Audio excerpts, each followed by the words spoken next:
Yeah, Omid.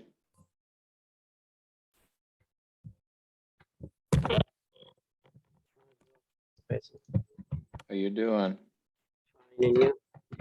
Yeah, I'm okay. I wasn't sure if anyone was gonna be here. I was preparing to just lecture into the void, which maybe is what I'll still end up doing here. We'll see how it goes. Oh, we got Sergey too.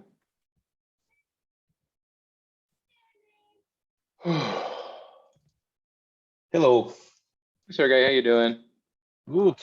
How are you? Sorry, I some late. No problem. No problem at all. I was saying to Omi, I didn't know if anyone would come. It's very weird. It's really weird. How are you guys though? Great. Fine, Good. but had a busy weekend last With week, so busy like life or school or work or family or everything or what? everything, to be Yeah. honest, yeah.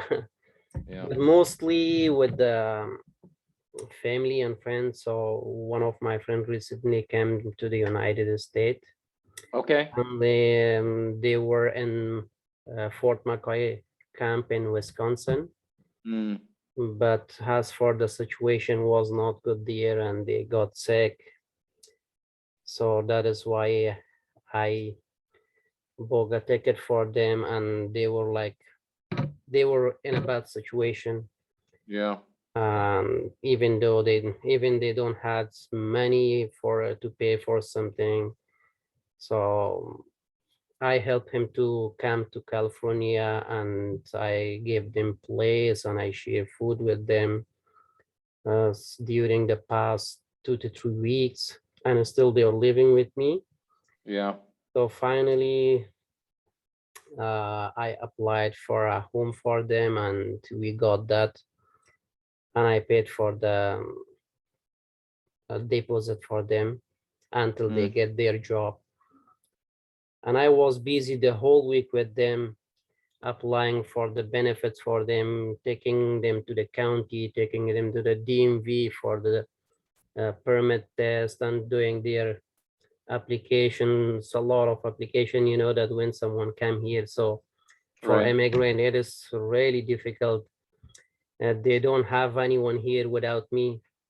So to help, to get help from, so I get my car and take them to different agencies and government offices in order to register them to receive at least some benefits until they get resettled here. Mm. So they were not in good condition, so it was difficult for them. So I did a lot for them within the past week until yesterday. And hopefully they will get their home tomorrow. They will move there. So I talked with one of our managers that we are living in the complex, and I talk with her that if she could please help them to just give them the house. You know, it is difficult to get a house here as well if you don't have credit and working history in the United States. So they will, even they do not ready to give you the house. But she compromised, and I told him that I will help them if they couldn't pay the rent, like we will manage it. And finally we got the home, and they will move tomorrow. So it is really tough days, and within these days I just retelling my stories, how hard it was when I came here. So no problem, don't worry, Yeah. everything will be good. And now they are motivated and they are positive. Well, God bless you, Omid. God bless you. Thank you so much. Yeah, I mean, I have so many things I can say, but of course, that's, that's why we're on the planet Earth, right? Is to take care of Yeah. our family and our friends and the people we love. And I know one reason I love to work with immigrants and people from all over the world is, me, I try to be positive, but I don't think sometimes Americans forget that the only important thing is taking care of the people you love. So it's really, Yeah. I know how hard, of course, it is, like you're saying, how busy, how much hard work it is for you. But of course, we do these things because we get even more, right? When we give and share, like we receive eventually, Definitely. in this life and in the next life, you know what I mean? Yeah. Yeah. Goodness. Yeah, like I said, bless you, bless you. Yeah, thank you so much. How about you, Sergey, Farouk? How are you guys? If you can talk and you want to talk, just how are you doing? Since it's only the three of us, the four of us. Anybody? How are you guys doing? Hello, Fine. Professor. I'm Hey, good. Farouk. How are you doing? I'm okay. Yeah, like I said, I'm grateful. There's amazing things to be grateful for, but life can be tiring and stressful and crazy, like Omid was saying. But I'm okay. How are you doing? How are you feeling just in general? Maybe this will be our sort of like check-in at the beginning of class here. How are you feeling about life in general? And then any ideas, or did you get to read the book, or how are you feeling about this class? Just where you at? How you doing? Today I feel pretty good. I don't know why, but I feel good. So, okay. And the second, when it comes to the book, yes, yesterday I wasn't able to participate to the Zoom meeting Yes, last week, Yeah. but so I just saw the recorded, and it was very useful. I read a lot. So when it comes, it's my kid. How old? Your Okay. son? He's 2 years old. Okay. Okay. Okay. He's having fun. I love it. Yeah. So when it comes to the peril, oh my God, that's a great book. You So like it? yeah, of course, that's very great. Nice. A lot of symbols, a lot of characters, a lot. So, and also I got one question regarding the plot and the themes. Sure. So, theme is somehow the central idea. For example, in this book is the Prel, and then the novelist wants to explain, what little or small events all together make up the Prel. So, for example, as a plot in chapter 1, I see plot. For example, a scorpion bit the cat. Yeah. In chapter Plot. 2, yeah, in Definitely. chapter 2, they are trying to get treatment for his son. In chapter Yep. 3, for example, they find the peril, and in chapter 4, they want to sell the peril. So all this can be. Am I right, Professor? Absolutely, Farouk. Yeah, absolutely. So again, today I'll talk more about this, but the short answer is yes. Like the events, right? The things that happen in the plot, the things that happen in the story, beginning, middle, and end. Absolutely, Farouk. That's what we mean when I say plot. So the plot, the scorpion bites Coyotito, the baby, part of the plot. Now, again, if we wanted to then connect out to symbolic analysis, we could say, okay, well, like, what's the scorpion? Like, that's a very powerful symbol. It could be. Does it have some deeper meaning? Does it represent something else, right? But the scorpion stings the baby, plot. Absolutely. Okay, thank you, Professor. Yeah, of course. Yeah, and I found some symbols, characters. So I don't know. Maybe I will talk about them. Good. Yeah, that'd be great. Again, I didn't know who would be here, or I can talk about this book for a long time, but it's much more interesting when you guys have examples or specific questions. So that's great, Farouk. I'll check in with Sergey and then we can get started. Sergey, how are you doing just in general? How's life? And then did you get to read the book? How did you feel about the book? Any sort of first impressions or ideas? I'm pretty good, thank you. in general. Yes, Excellent. I started read the book. Okay. It's I found it very interesting, but Okay. some hard for reading. Well, and what was hard, Sergey, for you? Was it vocabulary or what the plot or what was going on? Vocabulary mostly, Okay. but mostly even not vocabulary, but events of Okay. books. It's Okay. about poor people. Uh-huh. I'm so sorrow about it. Mhm. Okay, so yeah, and maybe now again, now Sergey's sort of talking about themes, right? So absolutely, we get these images about poor people, rich people, the village and the city, the town where there's the church and all this stuff, and then the doctor. And so yeah, again, you know, at the beginning of the class, I sort of talked about, you know, we can analyze these different aspects, these different elements, these different parts of the story, plot and theme and character, but of course they're connected, right? And they overlap. So you're absolutely correct, Sergey. I mean, Juana and Kino are characters, but of course they have some symbolic meaning because, like you said, Sergey, they're the poor people, right? They're the poor people in the story. Yes. Yeah, really nice. Okay, great. And Great. I was very so sorry about it. Where kid Yeah. about little son Yeah. and, Yeah. and scorpion. Yeah, absolutely. Okay. Okay, cool. How about you, Omid? I know I didn't ask you about the book, but did you get to start the book? Did you any just first impressions about the book at the beginning here?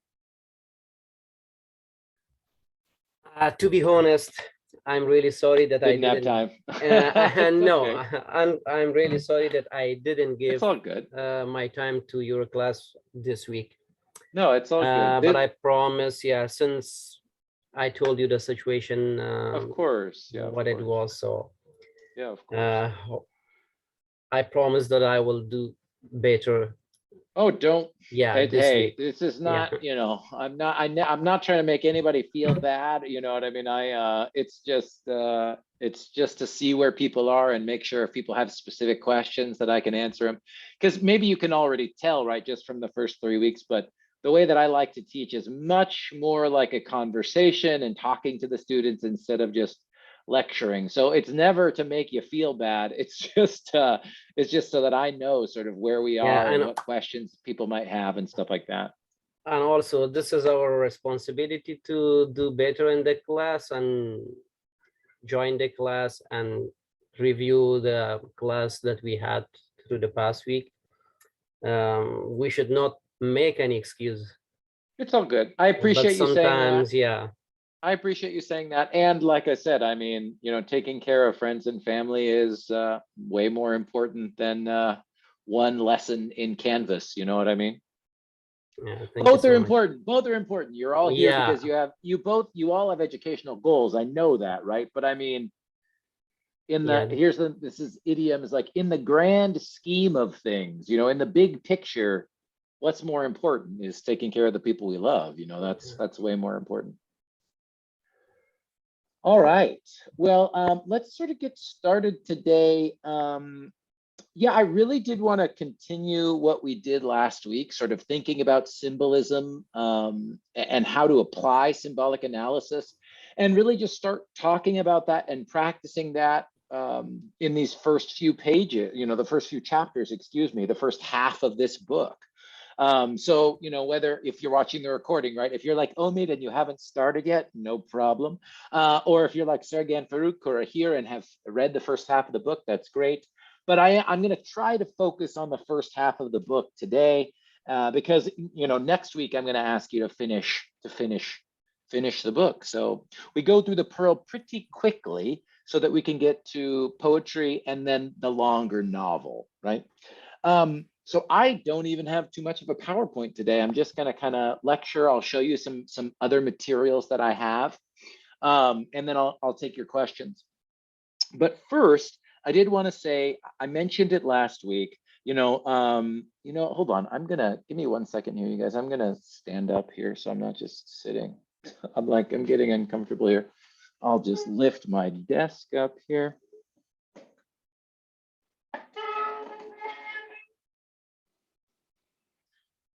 I can't sit for too long, you guys. So today's like a 9 hours in Zoom type of day. Okay. Last week, I briefly talked about the different sort of narrative structures. Like Farouk was talking about plot, right? And plot, of course, is connected to the narrative. And again, we spend the first 3 weeks talking about story, story, story.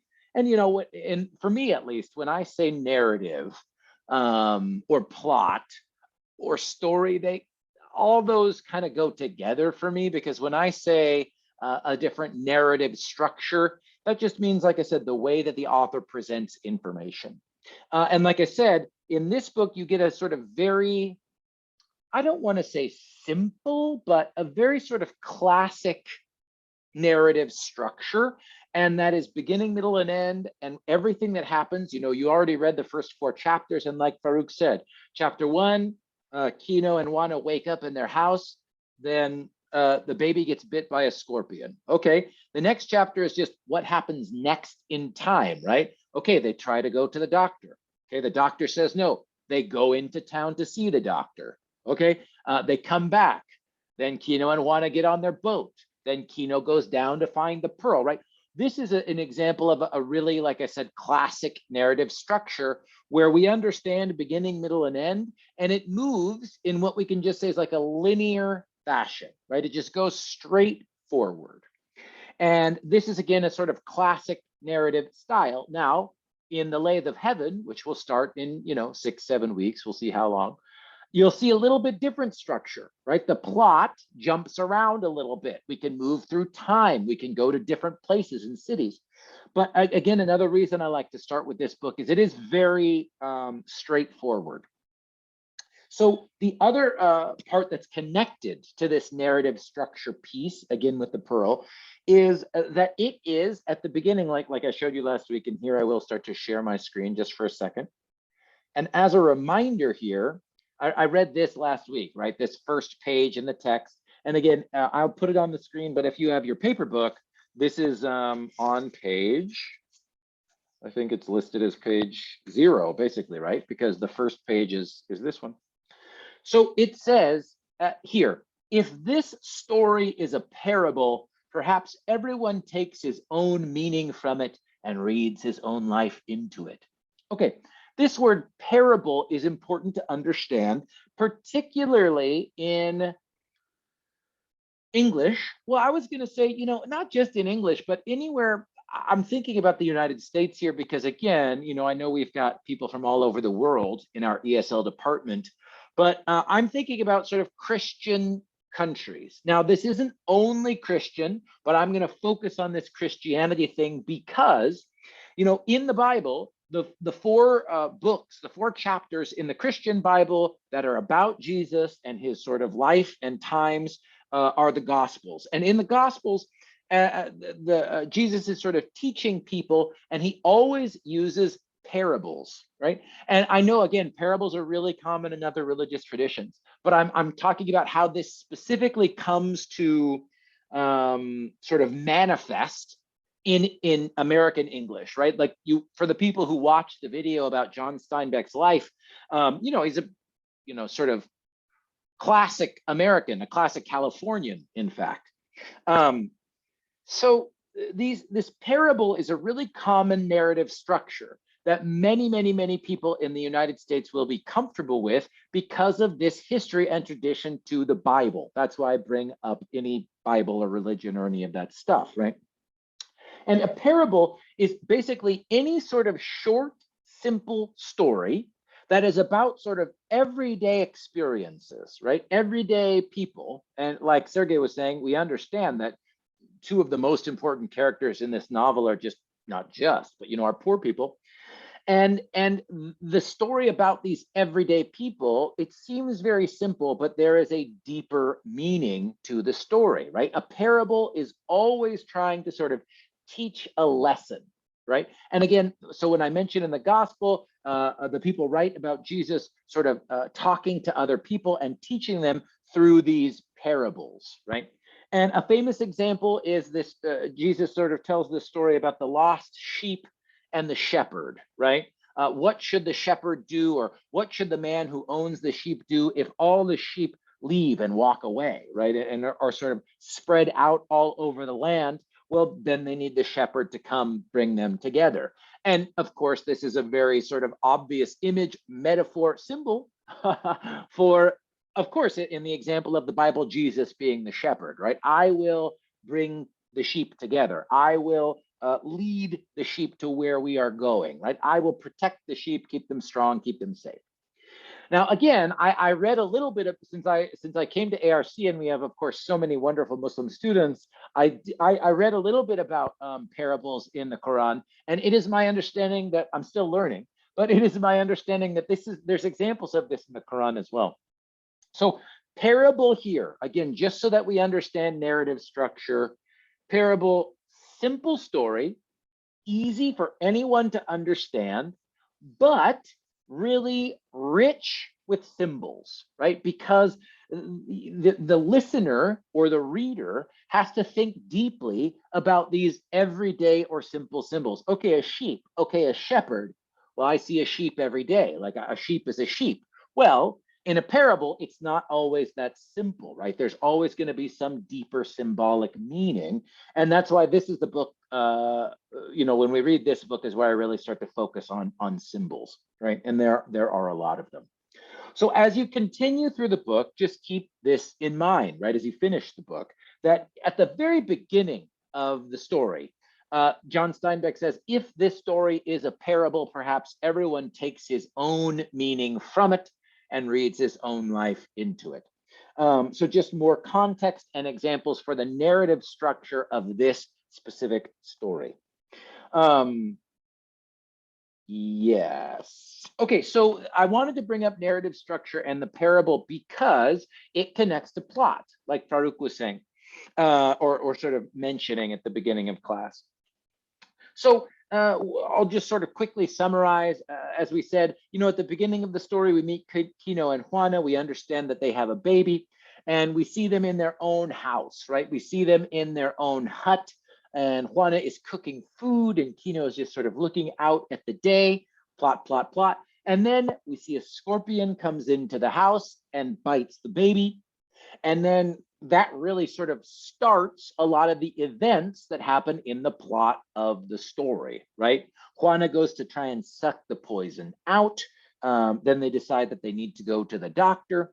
And then sort of all of the events of the story really begin from this first major event.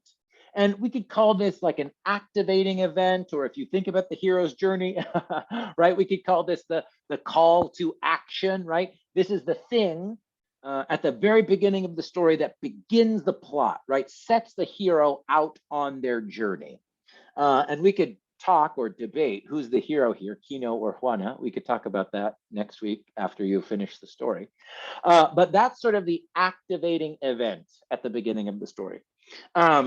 Okay, so I do want to make sure that I start to talk about symbolism here. But before I do, before I keep jumping around, Farouk or Sergey, anybody, maybe both of you guys, since you were saying, okay, understanding the plot, let's just start there.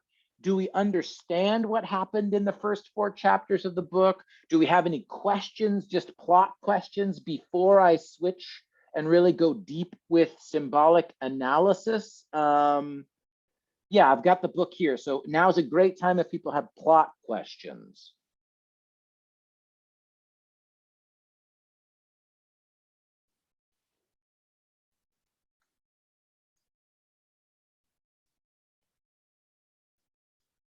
Cool. If you do, stop me. Otherwise, I'll just keep lecturing into the internet. Okay. Well, let me show you this, sort of what I have in Canvas for you this week, and because I think hopefully that will help you. Hold on, let me stop sharing for a second.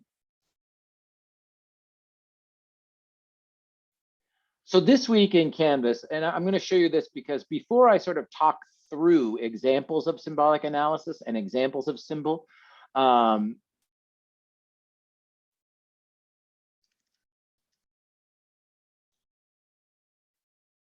I want to tell you what I'm going to ask you to do with it. Okay. Okay, so in Canvas now, if you go to our homepage and then go to assignments, I'll go to student view. So if you click symbolic analysis, the instructions here just say, read and listen to the book, The Pearl. Okay, so you're gonna only do this lesson after you finish the whole book. So after you've read, sorry, you guys. I thought I fixed this, I did not.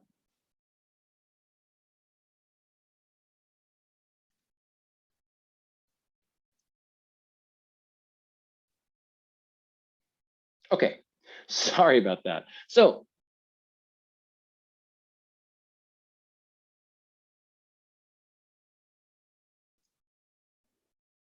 all right, symbolic analysis. Lesson 8. So it says read and listen to the book, The Pearl. So again, you're gonna finish the book next week.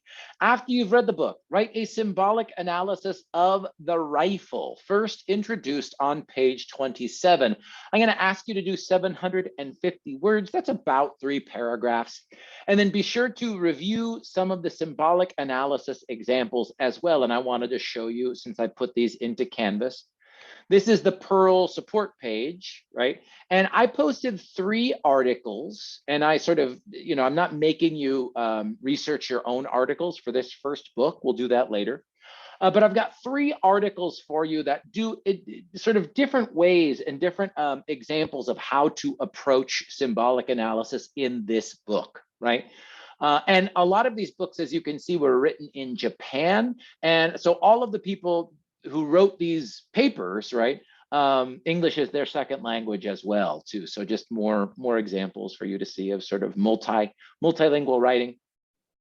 So just for example, here the title of the paper says Symbolic Manifestations of Theme of Race and Ethnicity in the Pearl. So this book this essay, this paper is specifically going to analyze symbols connected to race and ethnicity, right? This one is going to look at symbols as connected to social class and social oppression once it gets loaded here, right? So these papers, I'm not asking you to do a full literary analysis essay yet, but if you can read even some of these, even one of these, you'll see a nice example of how symbolic analysis is connected to sort of deeper thematic literary analysis, right? So all 3 of these focus on symbolism, and then usually connect it to some other deeper themes that are in the book. So I think, like I said, in a perfect world, read at least one of these, skim at least one of these.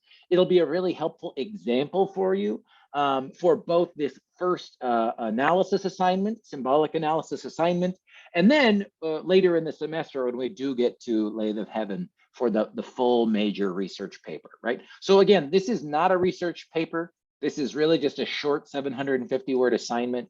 It'll let me read some of more of your own analytical writing, give you some feedback, and it'll give you a chance to practice doing symbolic analysis. So does anyone remember, I'm just curious, the rifle gets introduced on page 27. Farouk or Sergey, if you can, do you remember this moment where he talks about the rifle, or does it stick out? Do you remember anything about this?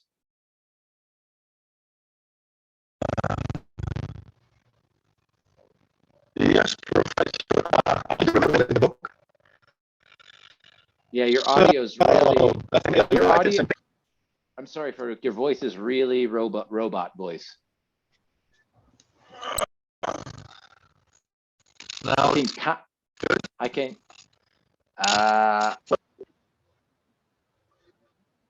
Try again.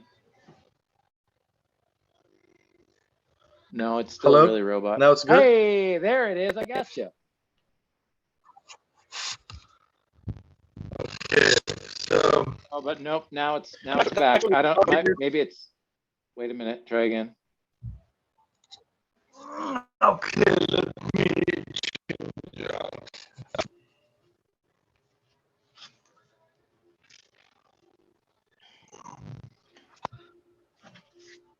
And we'll not stress too much, Farouk. If sometimes with headphones, I mean, the internet does weird stuff here. So it's not good. You got it. You're back. Okay.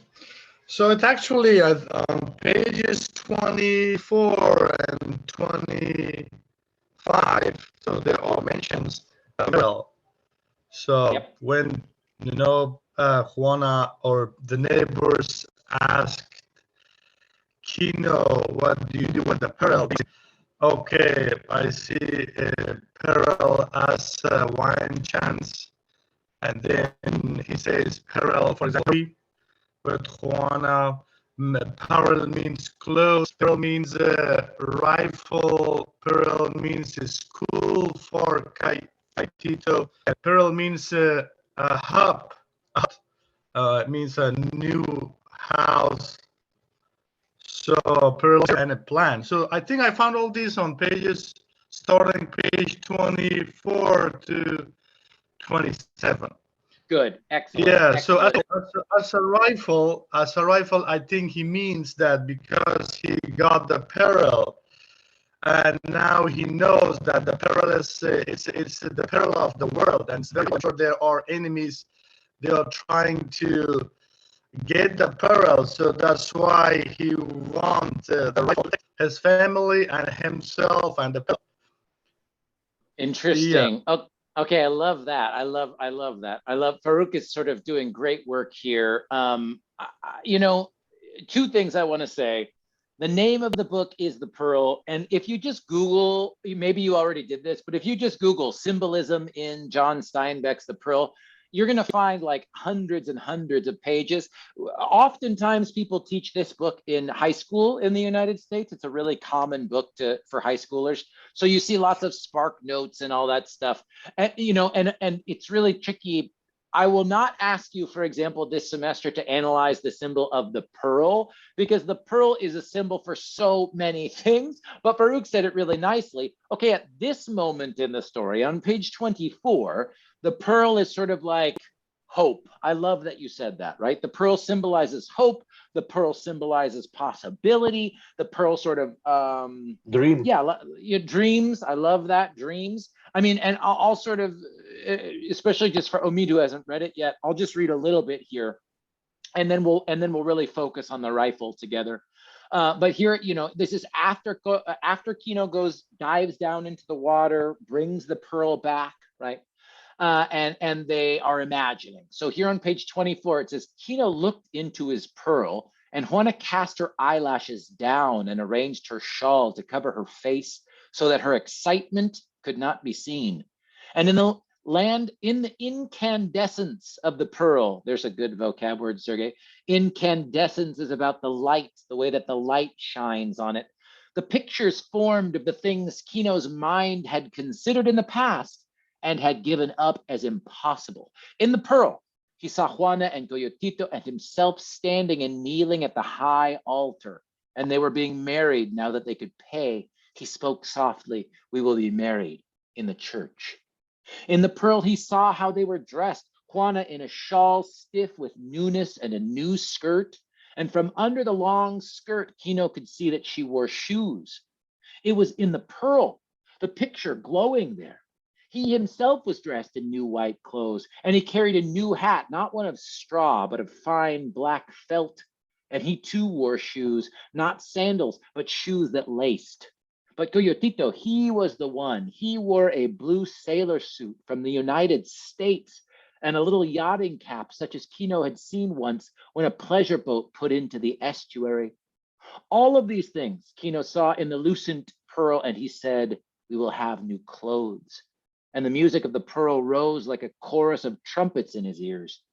Then to the lovely gray surface of the pearl came the little things Kino wanted: a harpoon to take the place of one lost a year ago, a new harpoon of iron with a ring in the end of the shaft, and his mind could hardly make the leap, a rifle. But why not, since he was so rich? And Kino saw Kino in the pearl, Kino holding a Winchester carbine. It was the wildest daydreaming and very pleasant. His lips moved hesitantly over this. A rifle, he said, perhaps a rifle. It was the rifle that broke down the barriers. This was an impossibility. And if he could think of having a rifle, whole horizons were burst and he could rush on. For it is said that humans are never satisfied, that you give them one thing and they want something more. And this is said in disparagement, whereas it is one of the greatest talents the species has, and one that has made it superior to animals that are satisfied with what they have. The neighbors, close pressed and silent in the house, nodded their heads at his wild imaginings, and a man in the rear murmured, "A rifle. He will have a rifle." But the music of the pearl was shrilling with triumph in Kino. Juana looked up, and her eyes were wide at Kino's courage and at his imagination. An electric strength had come to him now. The horizons were kicked out. In the pearl, he saw Coyotito sitting at a desk in a school, just as Kino had once seen it through an open door. And Coyotito was dressed in a jacket, and he had on a white collar and a broad silken tie. Moreover, Coyotito was writing on a big piece of paper. Kino looked at his neighbors fiercely. "My son will go to school," he said, and the neighbors were hushed. Juana caught her breath sharply. Her eyes were bright as she watched him, and she looked quickly down at Coyotito in her arms to see whether this might be possible. But Kino's face shone with prophecy. "My son will read and open the books, and my son will write and will know writing, and my son will make numbers, and these things will make us free, because he will know, and through him we will know." And in the pearl, Kino saw himself and Juana squatting with a little fire in the brush hut, while Coyotito read from a great book.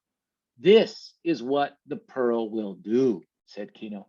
And he had never said so many words together in his life. And suddenly he was afraid of his talking.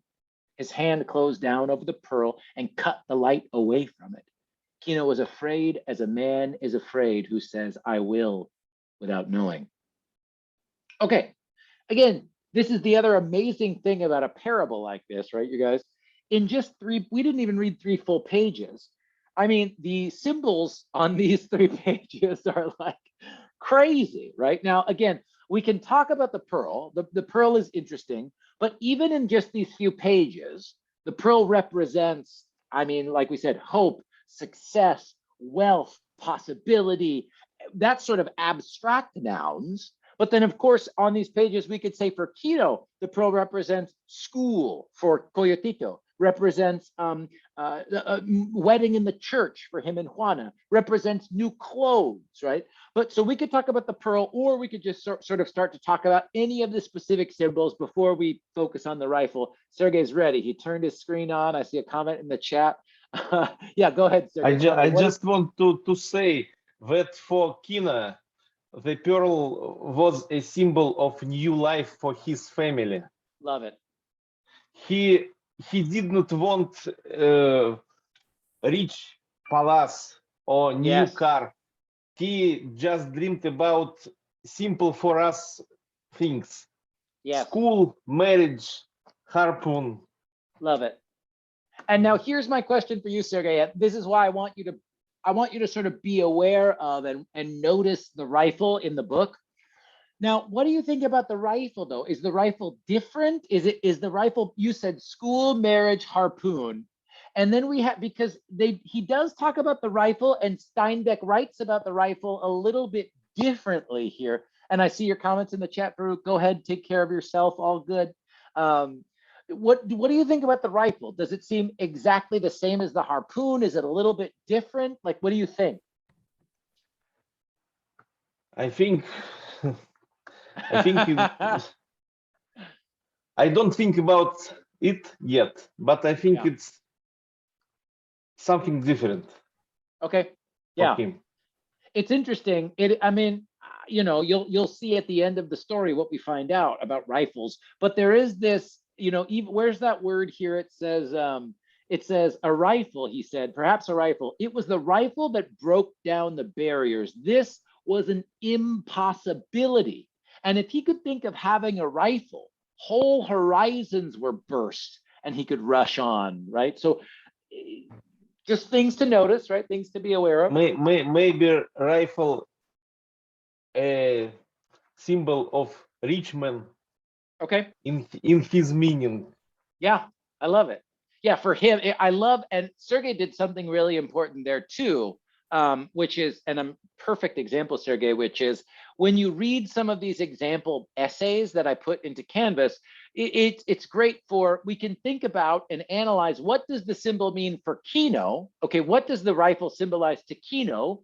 And then for us as the reader, right, what does the rifle symbolize, right? Because sometimes those two things are the exact same thing, but sometimes they might not be, right? Sometimes the character in a story might believe something that we as the readers know, ooh, that's not really how it is. You know, it might be something different, right?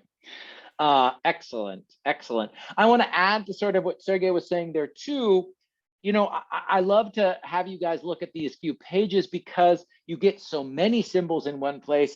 Even we could say something like, even in these pages, and I'm gonna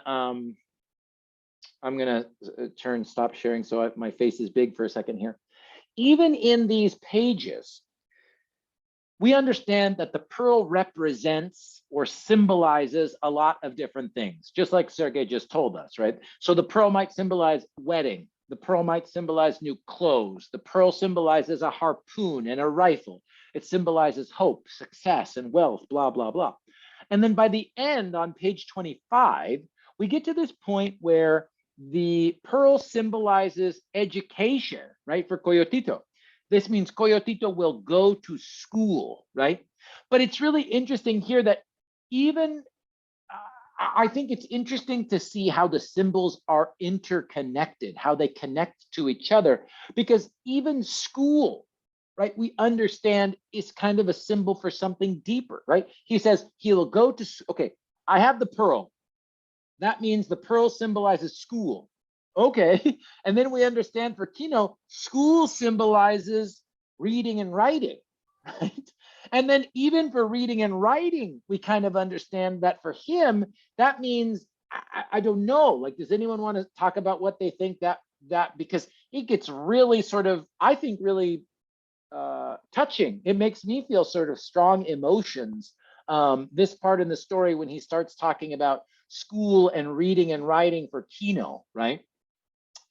Yeah, does anyone want to say, my son will read and open the books, and my son will write and will know writing, and my son will make numbers, and these things will make us free because he will know, and through him we will know. So, I mean, again, a good example as you're getting used to symbolic analysis in a book like this, in a parable, sometimes the speaker, the author, the character will just say flat out, right? For him, literacy, reading and writing, is symbolic for freedom. I mean, he literally says, and these things will make us free because he will know, and through him we will know, right? So even on just these first few pages, we get lots of, I'm going to say, dense symbols, really, really rich with meaning. And of course, all of these are connected to the pearl. But, you know, yeah. So again, keep an eye on the rifle. I won't talk too much in detail about the rifle. I'll let you finish the book and then look at some of the examples that I posted for you before you write your first sort of, mini analysis for me on lesson 8. What else did I want to say? Yeah, keep your eye on the rifle. And I love for what Sergey was saying, maybe on page 24, 25, 26, it symbolizes one thing, but then by the end of the book, maybe it will change for you, right? Maybe it will change for you. So be aware of these things. I know it's just Farouk's about to leave because he's got to go to work, but Sergey or Omid, any ideas or questions about these pages? Because I wanted to make sure I talked a little bit about the rifle, and then I'm going to go back to the beginning of the story here. But any questions about these examples on page 24, 25, 26? Nope. Cool. Sergey, anything else you want to say about this scene in this part in the plot? I just want to say about school. Yeah, tell me, please. Symbol of school. Kina just just was rejected by the doctor about his son, and probably school for him is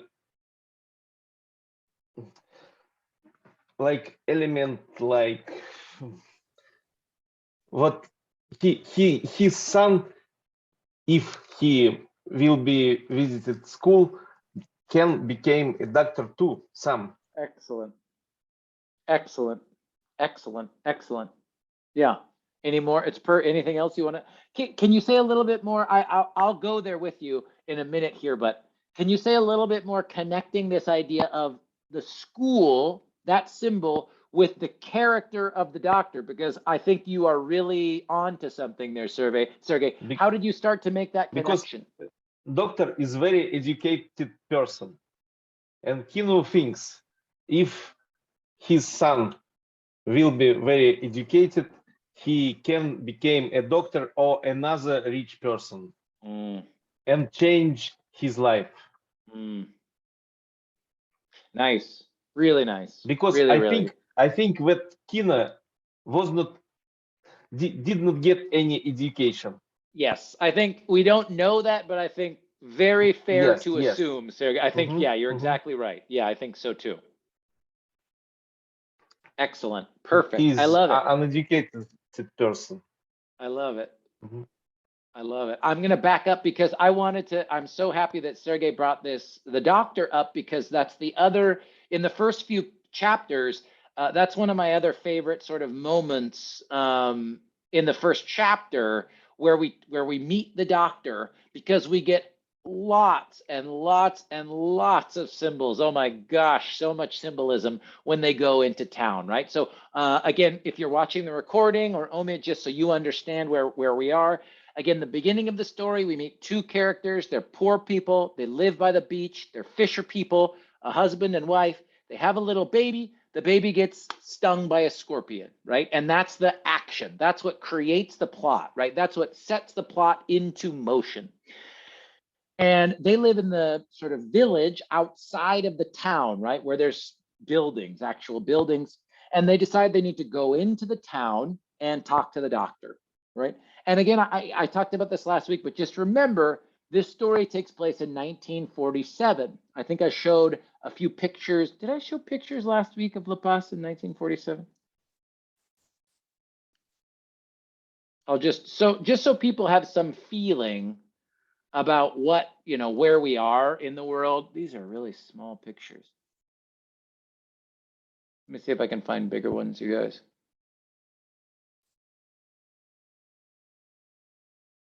This is what it looks like now.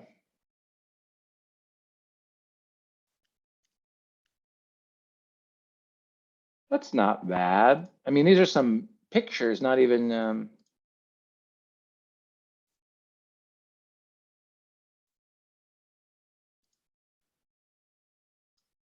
that's teeny weeny. That's not bad. That's really good. Okay. I mean, you could see, right? It's a very, this is really old. Let me see if I can zoom in. Really small, excuse me. So these are some drawings from the Spanish arriving in this part of Mexico. So again, it's 1947 when this book comes out. This book takes place, at about the same time. And here we see some drawings of what it looks like, right? Here's some more drawings of what it looks like. And here's a picture. Let's see when this is dated 1940. And you can see really, right? There's like nothing. There's some big ships. There's sort of these mountains that you can see, and there's this little downtown area. I can also show you a picture of the Cathedral of La Paz in Mexico, in the city. When it talks about the church, right? Here's what we're talking about. Oh, it's not that one. This one. Again, it's not a huge church, but again, it's made of stone, and it is a mission, part of the California mission history. These bigger churches are in La Paz, Bolivia, not in La Paz, Mexico. Let me make sure we're doing all the same. There we go. Yeah, that's nice. Yeah. Okay, so this is what it looks like in the city, right here. This mission, this building is here in La Paz. Let's see if I can find an older picture. Not really. Okay, so again, we have to have this understanding, right? Kino and his wife want to live more in this part, right? Or around this area where there's no buildings, no city, no nada. And here they have to go into the city, right? They need to walk into the town, as John Steinbeck says in the book, and they're trying to talk to the doctor, right? They want to talk to the doctor. And we have this scene where we really see lots and lots of symbols all over the place, right? So I'm just going to read a little bit more and we'll talk about it so we can analyze some of these symbols together. So it's here on page 8. You can follow along in your book or with me. So they came to the place where the brush houses stopped and the city of stone and plaster began. So again, right away, we get these, I'm going to say symbols, right? Brush house, stone and plaster, okay? I'll show you this too.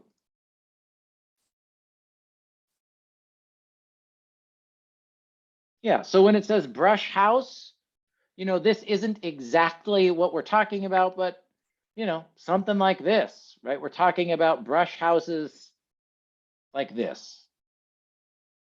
Not a lot of rocks, right? Not a lot of rocks, maybe some grass, some trees, something like this. La Junta de los Ríos, yeah. Look, there's a scorpion in the house.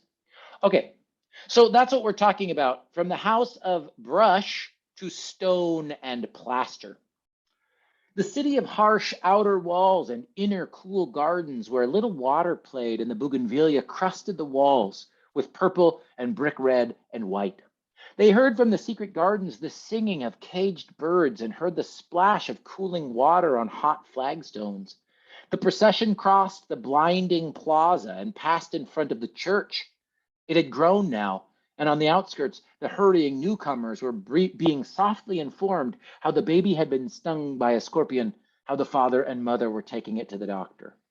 And the newcomers, particularly the beggars from the front of the church, who were great experts in financial analysis, looked quickly at Juana's old blue skirt, saw the tears in her shawl, appraised the green ribbon on her braids, read the age of Kino's blanket and the 1,000 washings of his clothes, and set them down as poverty people, and went along to see what kind of drama might develop. Again, more symbols here, you guys, right? Their clothes, old blue skirt, tears in her shawl, these are symbols for poverty. Like it says here in very simple, right? Again, Steinbeck tells us this, explains the symbolism for us here, right? The 4 beggars in front of the church knew everything in the town. They were students of the expressions of young women as they went into confession, and they saw them as they came out and read the nature of the sin. They knew every little scandal and some very big crimes. They slept at their posts in the shadow of the church so that no one crept in for consolation without their knowledge. And they knew the doctor. They knew his ignorance, his cruelty, his avarice, his appetites, his sins. They knew his clumsy abortions and the little brown pennies he gave sparingly for alms. They'd seen his corpses go into the church. And since early mass was over and business was slow, they followed the procession. These endless searchers after perfect knowledge of their fellow men to see what the fat, lazy doctor would do about an indigent baby with a scorpion bite. Now, again, we're going to start to talk about character analysis a little bit later this semester, but I want to make sure I draw a contrast for you guys here.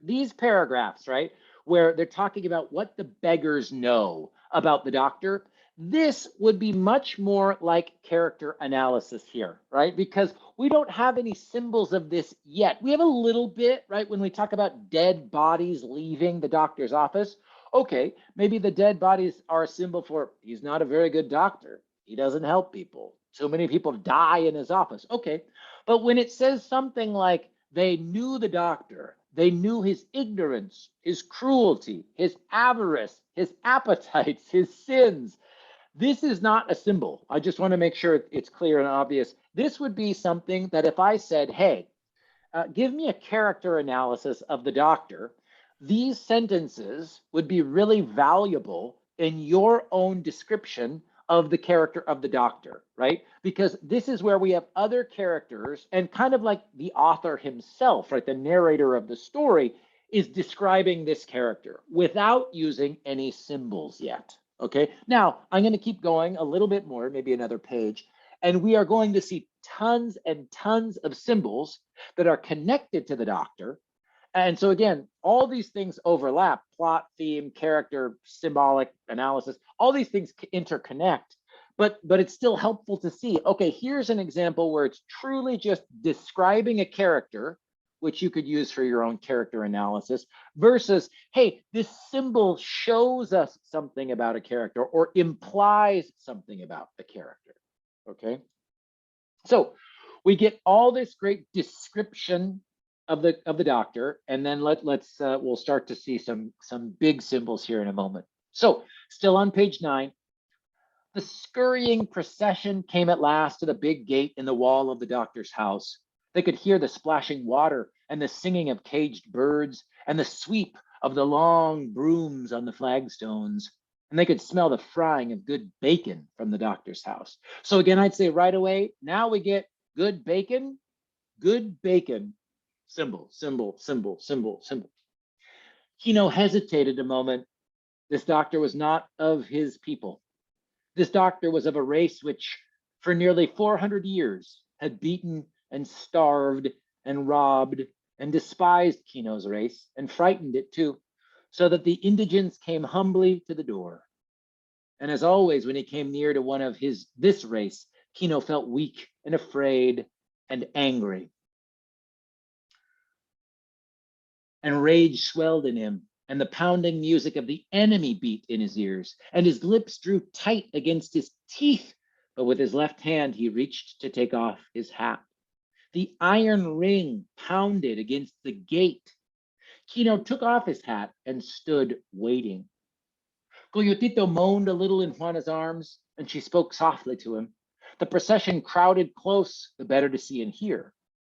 After a moment, the big gate opened a few inches. Kino could see the green coolness of the garden and little splashing fountain through the opening. The man who looked out at him was one of his own race. Kino spoke to him in the old language. The little one, the firstborn, has been poisoned by the scorpion, Kino said. He requires the skill of the healer. The gate closed a little, and the servant refused to speak in the old language. A little moment, he said. I go to inform myself. And he closed the gate and slid the bolt home. The glaring sun threw the bunched shadows of the people blackly on the white wall. And now here we get all the symbolism connected to the doctor, right? And this is sort of some of what Sergey was saying in connecting this idea of learning, education, freedom with Kino's experience with the doctor, right? So in his chamber, the doctor sat up in his high bed. He had on his dressing gown of red watered silk that had come from Paris, a little tight over the chest now if it was buttoned. On his lap was a silver tray with a silver chocolate pot and a tiny cup of eggshell china, so delicate that it looked silly when he lifted it with his big hand, lifted it with the tips of thumb and forefinger, and spread the other 3 fingers wide to get them out of the way. His eyes rested in puffy little hammocks of flesh, and his mouth drooped with discontent. He was growing very stout, fat, and his voice was hoarse with the fat that pressed on his throat. Beside him on a table was a small oriental gong and a bowl of cigarettes. The furnishings of the room were heavy and dark and gloomy. The pictures were religious, even the large tinted photograph of his dead wife, who, if masses willed and paid for out of her own estate could do it, was in heaven. The doctor had once, for a short time, been a part of the great world, and his whole subsequent life was memory and longing for France. That, he said, was civilized living, by which he meant that on a small income, he'd been able to keep a mistress and eat in restaurants. He poured his second cup of chocolate and crumbed a sweet biscuit in his fingers. The servant from the gate came to the door and stood waiting to be noticed. Okay, either of you guys, if you can, if you want to, I'll just keep talking. But even in just this paragraph here, right? Starting with in his chamber, tons and tons of symbols. What do we notice? Potential symbols, and what do we think they symbolize?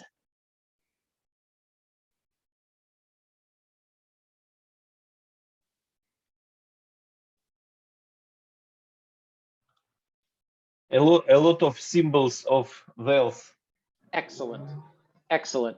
And anything else? I would say not even just wealth, Sergey, but can you say a little bit more? Because we do get this, we get some interesting sentences here about his voice was hoarse with the fat that pressed on his throat, and some sense of the furnishings were heavy and dark and gloomy. So absolutely wealth, money, but is there's sort of like a darker part here that you want to say anything about that?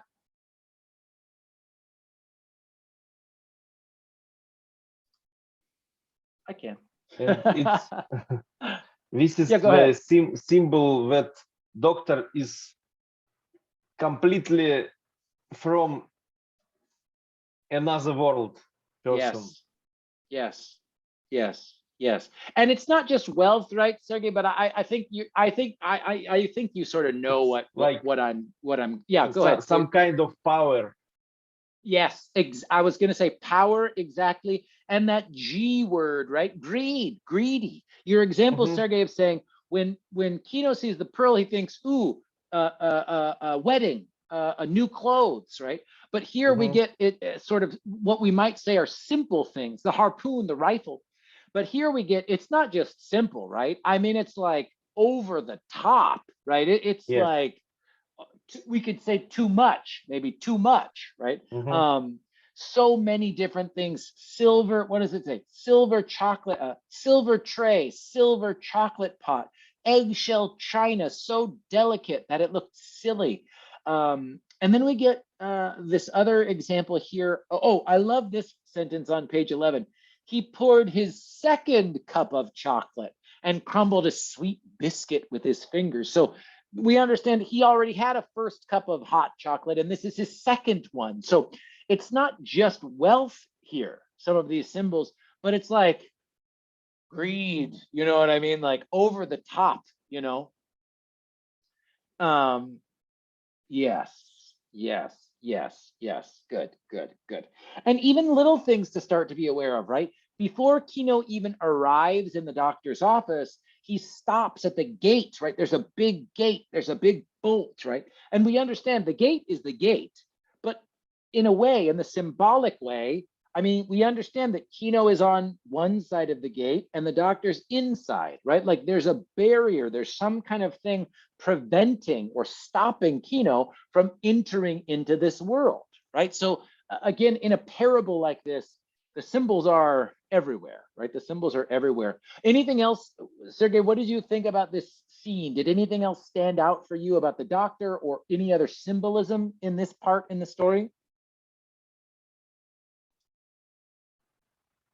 Doctor, I think doctor is not very good person because No. doctor, any doctor must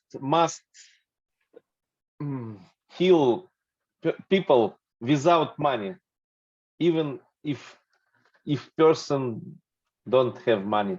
But this doctor, his purpose only money, Excellent. not to help poor people. Excellent. Excellent.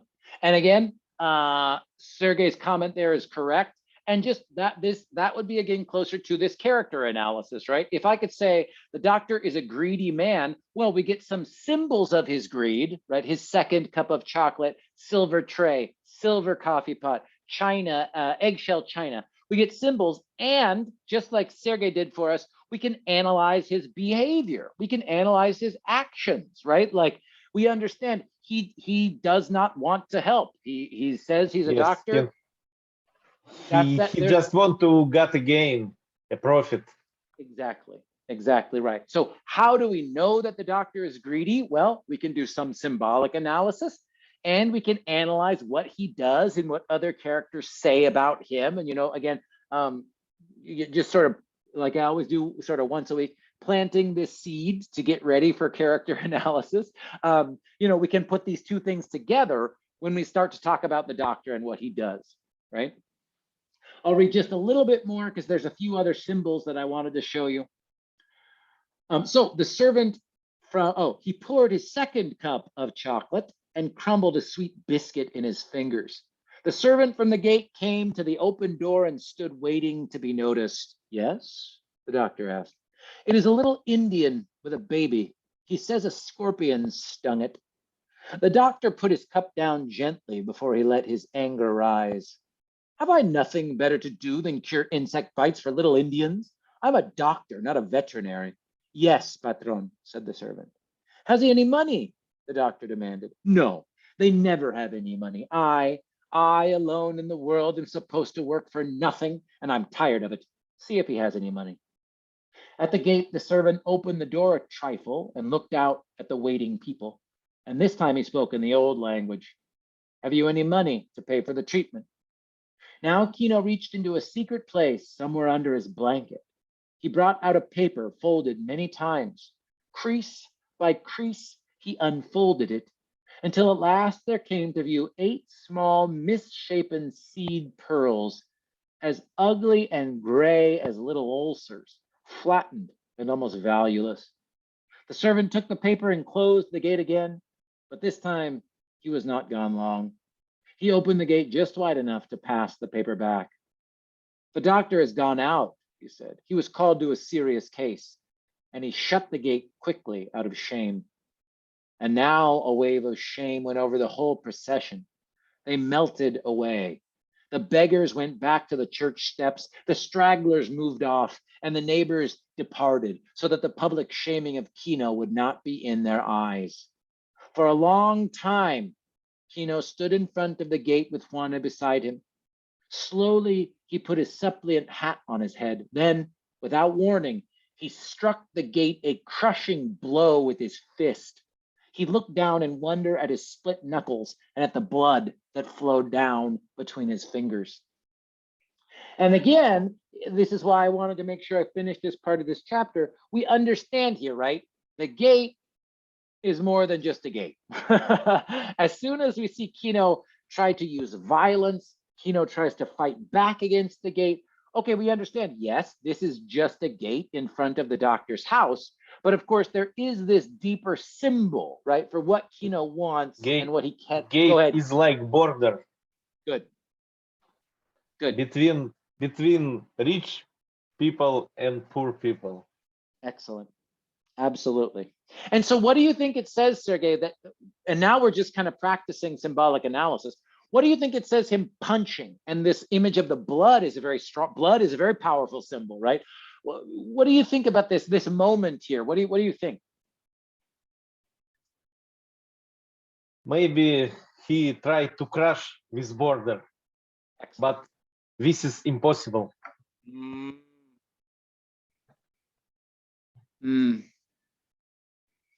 I like that. And good. I like that too. I love Sergey's analysis there, because this idea of is it possible or not possible, that's not in the book, right? John Steinbeck doesn't say, you know, it was impossible for Kino to talk to the doctor.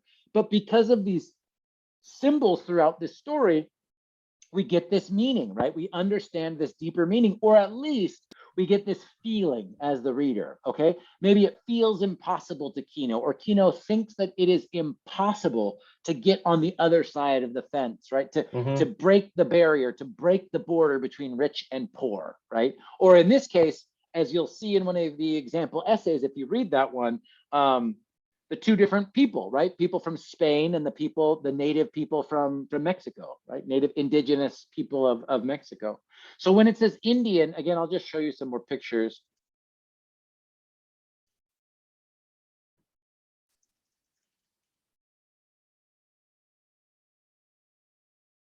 Right, so here's some examples of indigenous people that live in this part of the world, right? From where La Paz is traditionally. You know, you can see really dark skin, dark eyes, usually sort of very short, right? Some of these pictures are really bad. And if you've seen pictures of Native Americans from the United States, you know, it might seem similar, but sort of different clothing, different style, right? And of course, this is very different than, you know, Spanish Mexico, 1900s. You know, when we think about the history of Mexico and sort of what the rich people in Mexico had, it looks like Europe, you know, it looks, you know, it looks like white people with sometimes red hair and green eyes and living in big palaces in Mexico City, right? In different places. So that's part of the other barrier, the other boundary that we're talking about here, right? Like, for example,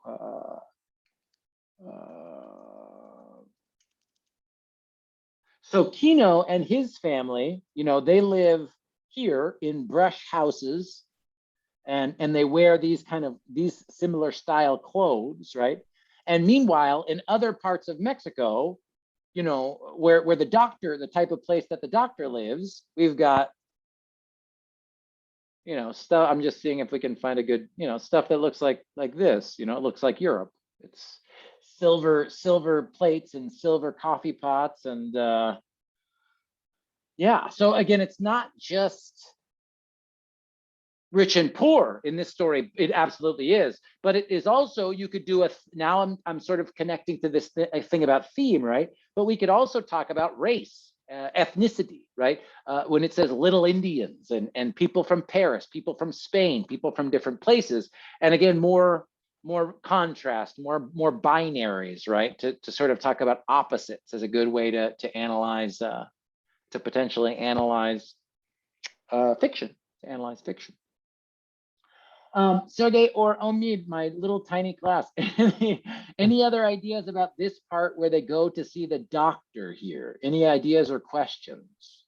Can we say that he is fighting for his right, and also we show here that there is discrimination as well? Yes, I think so. And tell me more about this. I really like the word discrimination, Omid. So if in a literary analysis, if you say, okay, this shows that part of this story, this would be more like theme, maybe instead of symbol, but is about discrimination.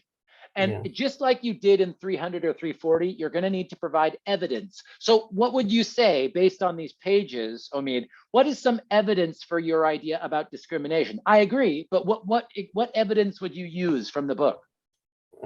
From the book, as you mentioned, that he is coming from a part different than the doctor. He is like from like he is living in a town, and character Kino, they are living in a small city. Yes. And the doctor discriminating because he don't have money, and he is from a poor family. Good. Yes, I agree. Let's see if I could, oops, my bad, excuse me. I'm seeing if I can just highlight here. I was just sort of thinking about, sort of the way that I would go through some of this analysis. This is to draw. Give me 1 second, you guys, sorry.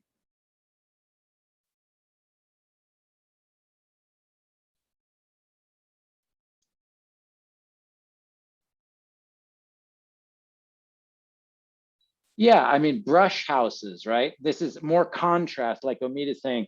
I'm just sort of thinking about, gathering your evidence, right? Gathering your evidence to say, okay, there's clearly discrimination.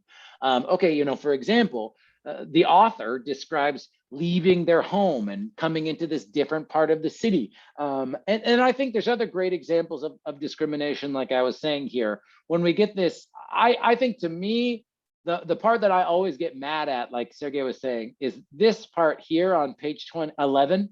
I am a doctor, not a veterinary. It's like, oh my, I mean, he's basically saying like, they're not human beings, right? I mean, the doctor is sort of implying that they're animals. So yeah, I think there's definitely evidence if you wanted to say that there's discrimination here, Omid. I think definitely. Yes, Yeah. doctor treats Indians like animals. Exactly. Yes. And again, I just want to keep making sure, as we think about, literary analysis, what we're talking about here, Omid's question and this idea about the animals, is more like thematic analysis, right? This is a deeper theme in the story, is about discrimination. For example, this scene in the book shows discrimination between the doctor and Kino, right? And again, that's a little bit different than hey, I'm going to write a character analysis just of the doctor, and I'm going to say the doctor is a mean man, cruel man, selfish man, greedy man, and he's a racist, right? Now that is a little bit different part of character analysis than just saying, hey, the deeper theme or one deep theme in the book is discrimination. Does that make sense, you guys? Of course, those things are connected, but does that make sense, sort of the focus of the analysis being a little bit different there?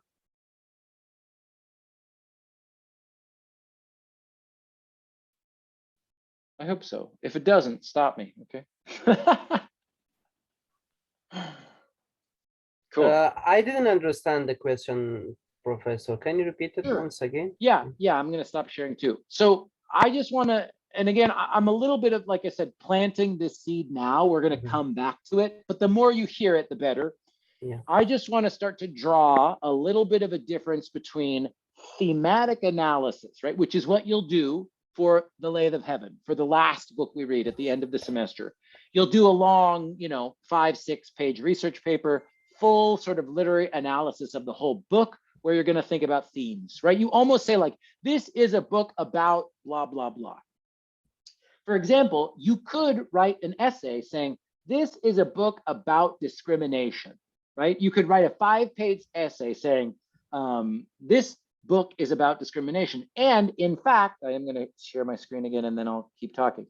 But in fact, if you look here when it says read and review some of the symbolic analysis examples, this essay here, Symbols for Race and Ethnicity, this author writes in his argument, his thesis statement is, okay, The Pearl is a book about racial discrimination. And totally appropriate way to do an analysis of this book. But I just want to make sure that we think about that is a little bit different than, that's essay number 1, okay, right? This book is about racial discrimination. That's a different type of essay. That's a different type of writing than, I'm going to write just a character analysis, right, of the doctor.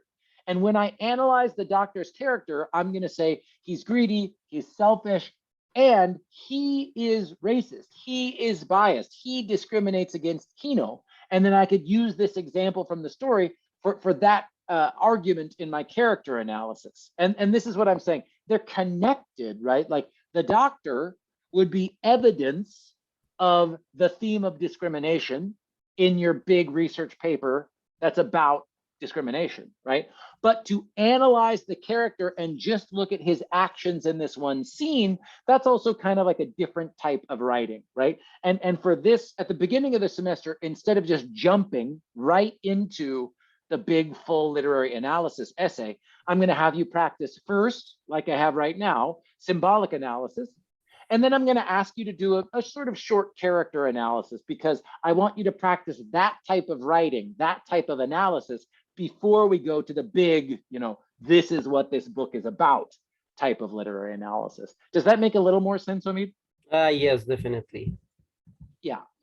And again, I know it's kind of like an abstract idea I'm talking about there, but that's the basic idea, right? That's the basic idea. Mm-hmm. Okay, cool. I want to talk about one more scene and then to hopefully get you ready and comfortable and confident to practice writing a symbolic analysis.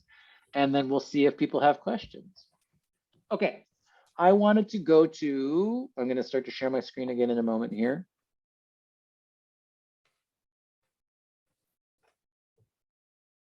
We looked at the rifle. Where did I bookmark this?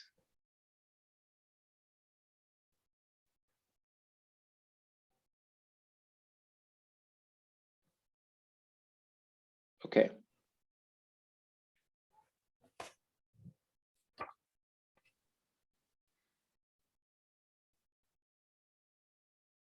It's just at the very end here before I asked you guys to stop reading.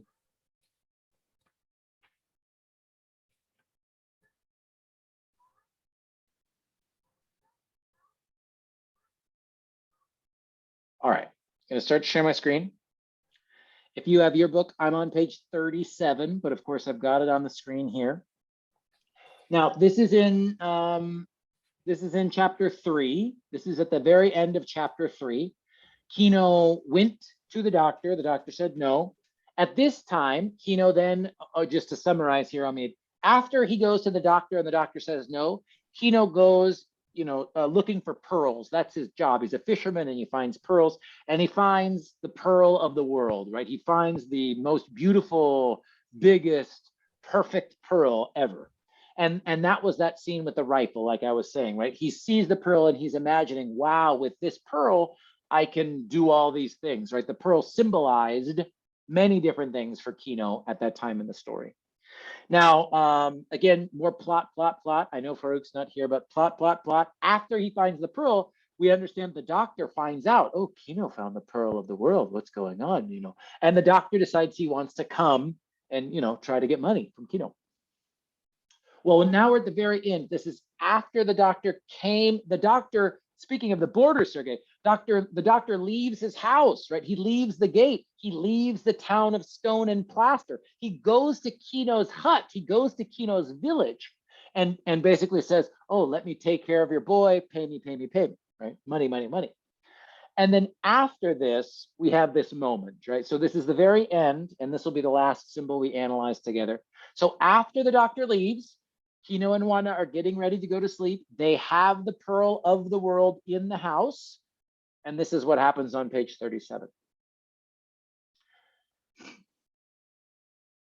Then from the corner of the house came a sound so soft that it might have been simply a thought, a little furtive moment, a touch of a foot on earth, the almost inaudible purr of controlled breathing. Kino held his breath to listen. And he knew that whatever dark thing was in his house was holding its breath too, to listen. For a time, no sound at all came from the corner of the brush house. Then Kino might have thought he had imagined the sound, but Juana's hand came creeping over to him in warning, and then the sound came again, the whisper of a foot on dry earth and the scratch of fingers in the soil. And now a wild fear surged in Kino's breast, and on the fear came rage, as it always did. Kino's hand crept into his breast where his knife hung on a string, and then he sprang like an angry cat, leaped, striking and spitting for the dark thing he knew was in the corner of the house. He felt cloth, struck at it with his knife and missed, and struck again and felt his knife go through cloth, and then his head crashed with lightning and exploded with pain.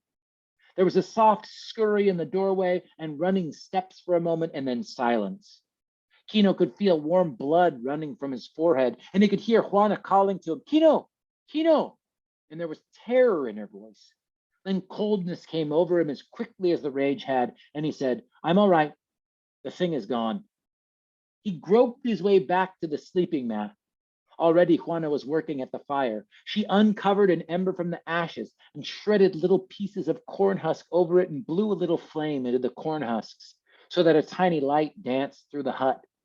And then from a secret place, Juana brought a little piece of consecrated candle and lighted it at the flame and set it upright on a fireplace stone. She worked quickly, crooning as she moved about. She dipped the end of her head shawl in water and swabbed the blood from Kino's bruised forehead. It is nothing, Kino said, but his eyes and his voice were hard and cold, and a brooding hate was growing in him. Now the tension which had been growing in Juana boiled up to the surface and her lips were thin. This thing is evil, she cried harshly. This pearl is like a sin, it will destroy us. And her voice rose shrilly. Throw it away, Kino. Let us break it between stones. Let us bury it and forget the place. Let us throw it back into the sea. It has brought evil. Kino, my husband, it will destroy us. And in the firelight, her lips and her eyes were alive with fear. But Kino's face was set, and his mind and his will were set. This is our one chance, he said. Our son must go to school. He must break out of the pot that holds us in. It will destroy us all, Juana cried, even our son. Hush, said Kino. Do not speak anymore. In the morning we will sell the pearl, and then the evil will be gone, and only the good will remain. Now hush, my wife. His dark eyes scowled into the little fire, and for the first time he knew that his knife was still in his hands, and he raised the blade and looked at it and saw a little line of blood on the steel. For a moment, he seemed about to wipe the blade on his trousers, but then he plunged the knife into the earth and so cleansed it. The distant roosters began to crow, and the air changed and the dawn was coming. The wind of the morning ruffled the water of the estuary and whispered through the mangroves, and the little waves beat on the rubbly beach with an increased tempo. Kino raised the sleeping mat and dug up his pearl and put it in front of him and stared at it. And the beauty of the pearl, winking and glimmering in the light of the little candle, cozened his brain with its beauty. So lovely it was, so soft.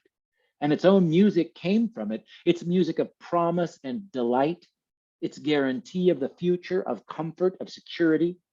Its warm lucence promised a poultice against illness and a wall against insult. It closed a door on hunger. And as he stared at it, Kino's eyes softened and his face relaxed. He could see the little image of the consecrated candle reflected in the soft surface of the pearl. And he heard again in his ears the lovely music of the undersea, the tone of the diffused green light of the sea bottom. Juana, glancing secretly at him, saw him smile. And because they were in some way one thing and one purpose, she smiled with him. And they began this day with hope. Okay. Lots of plot here, right? Plot, plot, plot, plot, plot. They're sleeping. He hears a noise. He gets up. He hears another noise. Someone tries to steal the pearl. He has a fight. He gets punched. He uses his nut. We got lots of plot, right? Events, events, events, events. And eventually, though, we do get a big symbol here. It's on page 38 and 39. Anybody, Sergey, omit if you want to. Otherwise, I can keep talking. Do any symbols really stand out to you here on 38 and 39? I think there's one big one. I think they seem the pearl has what we can say that bringing like devil in there, like bringing something not benefit them Good. in their future. Good. So they should. That's why they want to throw it away. Good. Good. And Omid is right. The pearl is sort of always the most important symbol in this book, right? It's the title of the book. And as you'll see, Omid, whenever you can, the meaning, excuse me, the meaning of the pearl, what it symbolizes sort of changes and shifts throughout the story. Because on one page, she says, throw the pearl away. It's a sin. It's a sin. And then by the end of the chapter, though, you know, when the light is out, when the night is over, okay, the pearl looks beautiful. It's possible, you know, they began this day with hope. So absolutely, this idea of the pearl is a powerful image for sure. There's one other big one, I think. Yeah, Omid or Sergey, you want to guess? I'll tell you.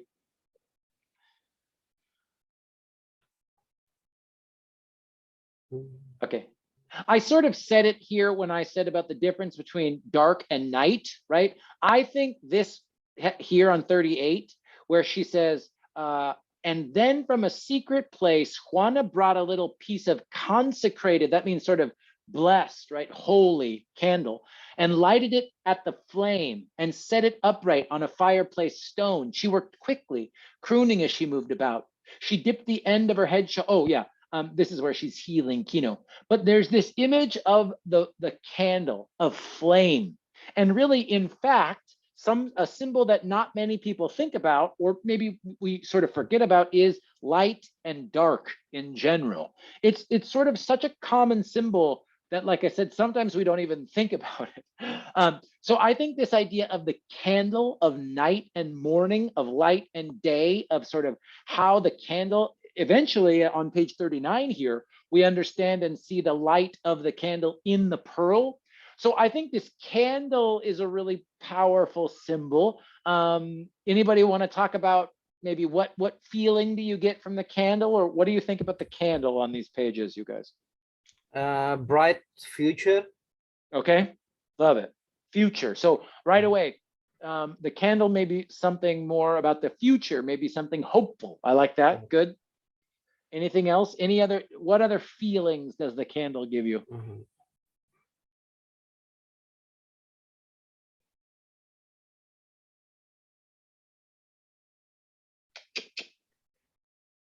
Cool. All right. Well, I'll talk about it for a minute then.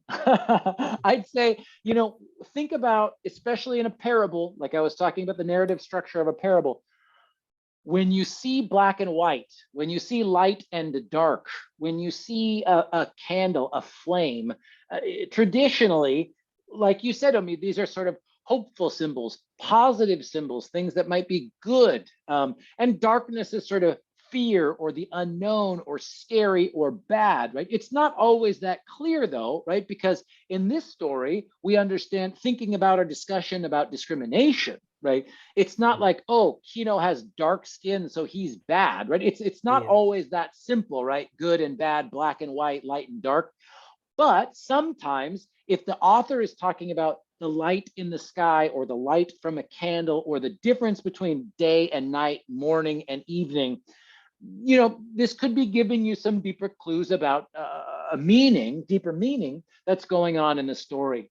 So I think, again, last time I'll say it today, planting a seed.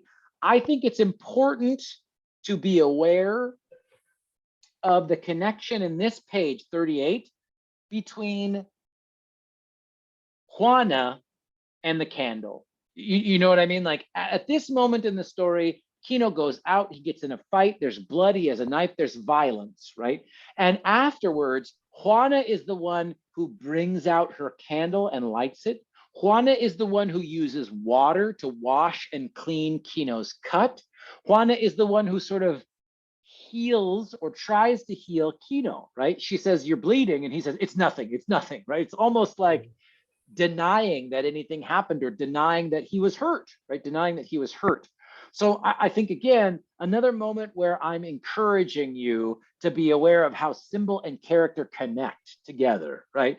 Because the flame, the candle by itself is a very powerful symbol, but it's important to be aware of how those, the connection between the candle and Juana in this instance, right? Juana is the one who brings out the candle, brings out the light, right? I think Juana has more common sense than her husband. Well, often women do have more common sense than men. Yeah. We're going to talk. I love talking about Juana. So Sergey, again, be ready, for people watching the recording too, if you're coming to Zoom next week. I love talking about Juana in this story. When you're done, there's a lot to say about Kino and Juana together. Yes, she gave an advice to drop at the pearl because it's kind of evil, right? And early in the story, I mean, like, I know, well, we could say halfway, right? The book's about 90 pages. This happens on 37, 38. So pretty early, she's saying, get rid of it. It's not worth it. You know what I mean? Like, get rid of it. And again, I don't think it's a mistake. I don't think it's a coincidence that she is holding the light, right? She has the candle when she's saying, get rid of it. You know what I mean? Like, and again, when you're thinking about the symbols in this book, don't be afraid of things that seem really clear or really obvious. Again, that's another part of a parable, right? Like the symbols are big. The meaning is it's supposed to give you a strong, clear feeling in this type of narrative structure, and the way that Steinbeck uses the symbols here. I'm not going to say it's obvious. This stuff it takes time and work to do it, but I don't think Steinbeck's trying to hide anything. You know what I mean? Like it's not trying to be super complicated or super complex in terms of symbols, if that makes sense to you guys, Cool. Yeah. So I know it's only 1:52, but that was what I had prepared. Is there anybody questions or ideas or examples, anything else you guys want to talk about that can help you prepare for finishing the book? And then again, I'm going to share my screen again.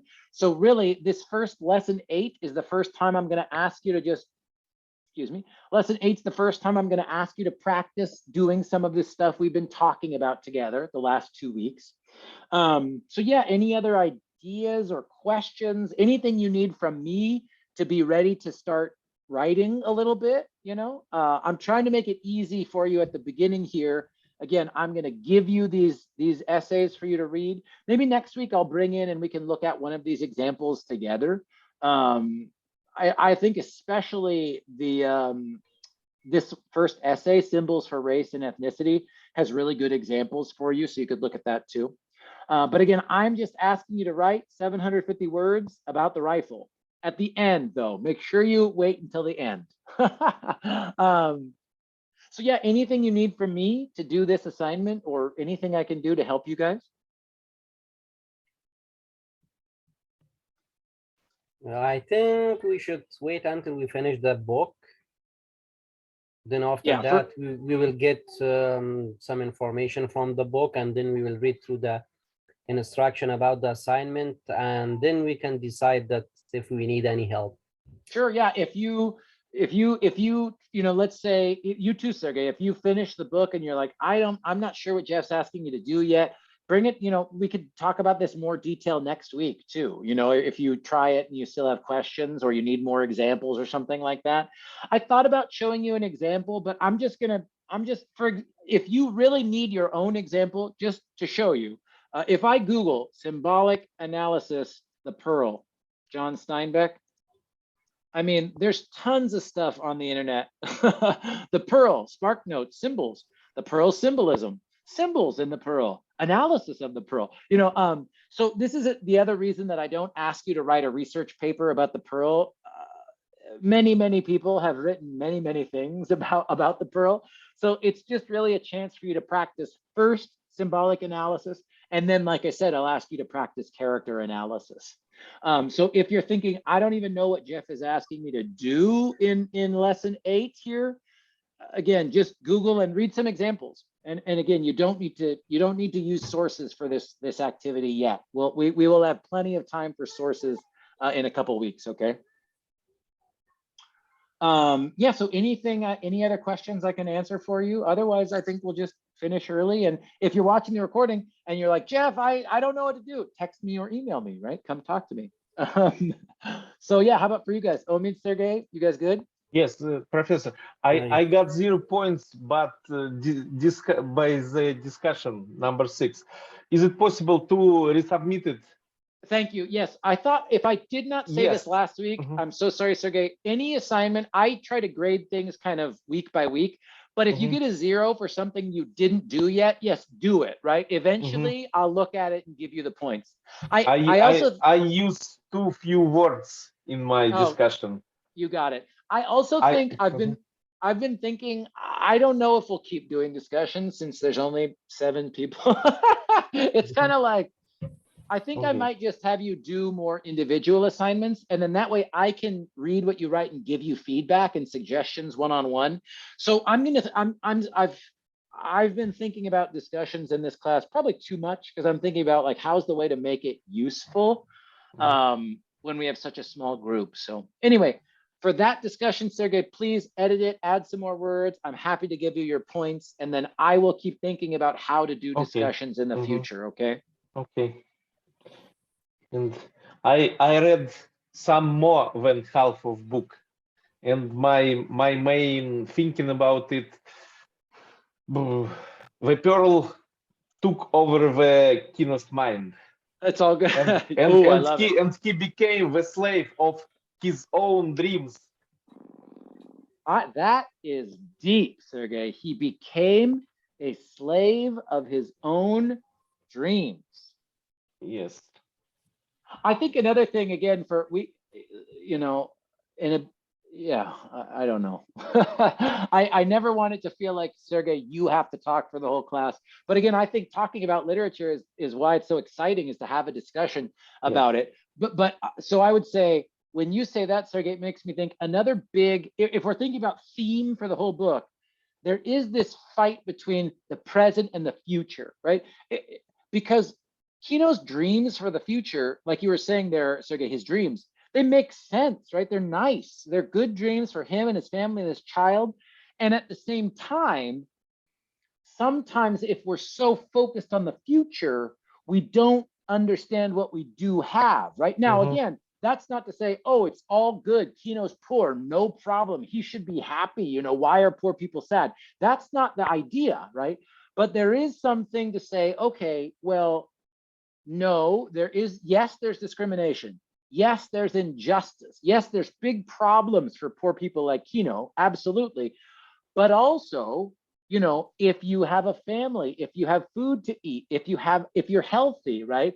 There are still things that you can be happy about in the present moment without getting obsessed, right? Sort of, or like you said, taken over by these dreams or plans for the future. So I totally agree with you, Sergey. I think that's the idea about the parable. That's that deeper meaning, right? So absolutely. So you go ahead. And one more of my ideas: if you find something valuable, keep silence. Ooh, that makes me think about interesting. That's interesting. If you find something valuable, keep silent. Yes. Because everybody knew about Pearl, and Nice. and Tina got a lot of problem about it. Nice. That makes me think of there's a saying, there's like a quote, a famous quote. I forget who it was. I think one of the early Christian monks, you know, from a long time ago. What is it? Not all silent people are humble, but all humble people are silent. Yes. You know, and when you said that, Sergey, Mhm. it made me think about that quote. That's really interesting, Sergey. I've never had a student bring up this idea about, what would you call that? Like, everybody knows. That's kind of, yeah, I'm going to think about that. Is that bragging? Is that look at me, look at me, look at me? That's really interesting. I like that. I really like that as a theme, Sergey, like staying silent and not silent when everybody knows, when nobody knows, when it's just your business or your family business, when it's everyone's business, right? Because in Russia, we have one proverb: silence is gold. But word is silver, but silence is gold. We definitely, in English, I would hear silence is gold, but I don't think I've heard that words are silver, silence is gold. Yeah. I like that. I really like that. Word is silver, or words are silver, and silence but silence is gold. Is gold. I love it, Sergey. I love it. Wow, I love it. Again, it's why I love teaching literature like this. Is I've thought about this book, I've taught it before, but I've never heard someone sort of talk about, oh, one theme for this book could be like silence. I love that. I think it's really cool. I think it's really interesting. It's really interesting. Okay. Yeah. Thank you, Professor. Thank you, Sergey, for your contributions. Again, if you're watching the recording, send Sergey and Omid just a prayer, say thank you, because they were very helpful for leading the discussion today. I'm very grateful for both of you. And Farouk, too, before you had to go to school, I'm really grateful as always. And I know, again, this class it's really weird. It's very small, but I never want you to feel like you don't know what to do or how to do it. So as always, email me or text me. I'm happy to talk to you, office hours, one-on-one, anything you need. Okay, you guys? Okay, thank you so much. All right, thanks, Thank you, thanks, Sergey. Professor. We'll see you guys soon. Bye. Bye. See you. Have a good day. You too.